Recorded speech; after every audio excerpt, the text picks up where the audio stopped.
આજનો પ્રેરણા સંદેશ ભાગ 42। જ્યારે પણ માણસના શરીરમાં કોઈ પણ પ્રકારનો વાયરસ પ્રવેશે છે, એ પછી કોરોના હોય કે મેલેરિયા, ત્યારે માણસ પોતે એકલો જ દુઃખી થતો હોય છે, પરંતુ એક સ્વભાવ એવો છે કે એ જો માણસમાં પ્રવેશે તો સમગ્ર ઘરના સભ્યો તેનાથી હેરાન થાય છે, અને એ સ્વભાવ છે ક્રોધ। ક્રોધ માટે અંગ્રેજીમાં શબ્દ છે એંગર। આ એંગર શબ્દની આગળ ડી લગાવવાથી બની જાય છે danger. Anger is always danger, એટલે કે જે ક્રોધ કરે છે તે વ્યક્તિ હંમેશા બીજા માટે ડેન્જર સાબિત થાય છે। માણસ વચ્ચેના સારા સંબંધોને તોડાવનાર કોઈ મોટું પરિબળ હોય તો તે છે ક્રોધ। આ વાતને એક સત્ય ઘટના દ્વારા સમજીએ। 13મી સદીમાં પોર્ટુગલ દેશમાં એક રાજા હતો, જેમનું નામ હતું કેરાર્ડ, અને તેની રાણીનું નામ હતું જીની। તેઓ બંને ઘણીવાર જોડે બેસીને ચેસ રમતા। મોટાભાગે રાણી જીતી જતી, તેથી રાજાને મનોમન ગુસ્સો આવતો। એકવાર જ્યારે રાણીએ ખૂબ જ હોશિયારીથી ચેસની રમતમાં રાજાને હરાવી દીધો, ત્યારે રાજાને એટલો બધો ક્રોધ આવ્યો કે તેણે રાણીને મોઢા પર એક મુક્કો મારી દીધો। રાણીને મનમાં ખૂબ આઘાત લાગ્યો અને સંબંધોમાં તિરાડ પડી ગઈ। થોડા સમય બાદ ઈસવીસન 1213માં જ્યારે ટર્કી અને પોર્ટુગલ વચ્ચે યુદ્ધ થયું, ત્યારે રાજા કેરાર્ડ પકડાઈ ગયો અને ટર્કીવાળાએ તેને જેલમાં પૂરી દીધો। શરત એવી હતી કે જો મોટી રકમ ચૂકવવામાં આવે તો રાજાને છોડવામાં આવશે। રાણી પાસે સંપત્તિ તો હતી, પરંતુ તેણે પોતાના પતિને છોડાવ્યો નહીં, જેના પરિણામે રાજા કેરાર્ડને 13 વર્ષ સુધી જેલમાં રહેવું પડ્યું।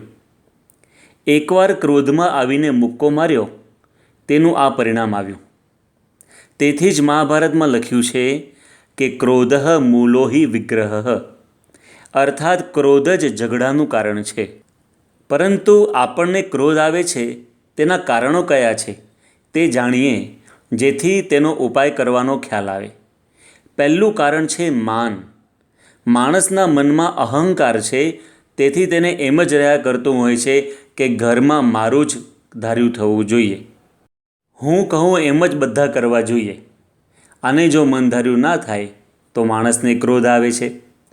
પરંતુ સમગ્ર જિંદગી બધી વખત આપણું મન ધાર્યું થાય એ શક્ય જ નથી।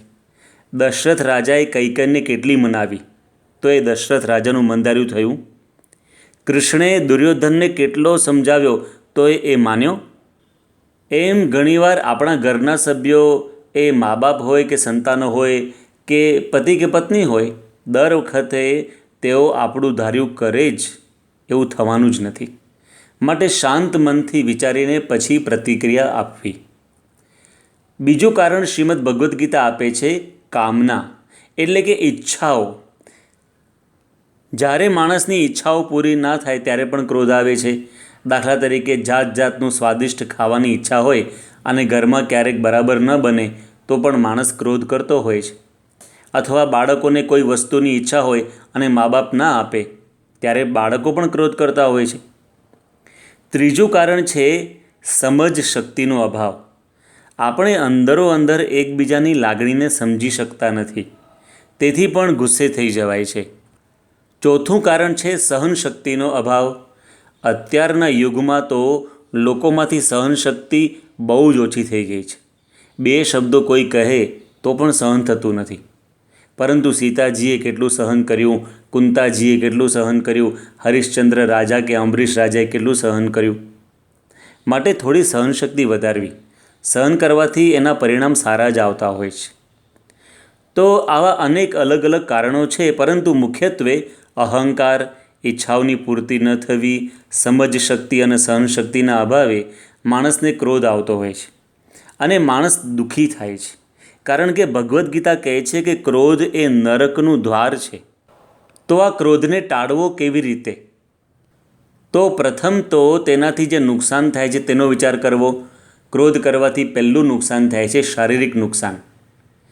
અમેરિકાની મિશિગન યુનિવર્સિટીમાં 7 વર્ષના સર્વેક્ષણ પછી તારણ આવ્યું છે કે જે માણસ ક્રોધ કરે છે તેને હાર્ટ એટેક, એસિડિટી, અપચો, વૃદ્ધત્વ, મગજનો સ્ટ્રોક અને હાઈ બીપી આવા ઘણા બધા શારીરિક પ્રશ્નો આવવાની શક્યતા બહુ જ વધી જાય છે. માટે ક્રોધ કરતાં પહેલાં 10 વખત વિચાર કરવો. બીજું નુકસાન છે આધ્યાત્મિક નુકસાન. સત્સંગી જીવન ગ્રંથમાં ભગવાન સ્વામિનારાયણ કહે છે કે ક્રોધ કરવાથી ક્ષણ માત્રમાં સમગ્ર દાન, વ્રત, તપ, યમ, નિયમ વગેરે બળીને ભસ્મ થઈ જાય છે. ક્રોધથી આપણા પુણ્યો બળી જાય છે અને ભગવાન તેમજ ગુરુનો કુરાજીપો થાય છે. માટે try to control on your anger. ક્રોધને કાબૂમાં રાખતા શીખવું પડે. ત્રીજું નુકસાન છે કૌટુંબિક નુકસાન. કુટુંબમાં સંપ તૂટી જાય છે, પરિવારમાં સંબંધો કાયમ માટે બગડી જાય છે અને જરૂર હોય ત્યારે પણ એકબીજાનો સહકાર મળતો નથી.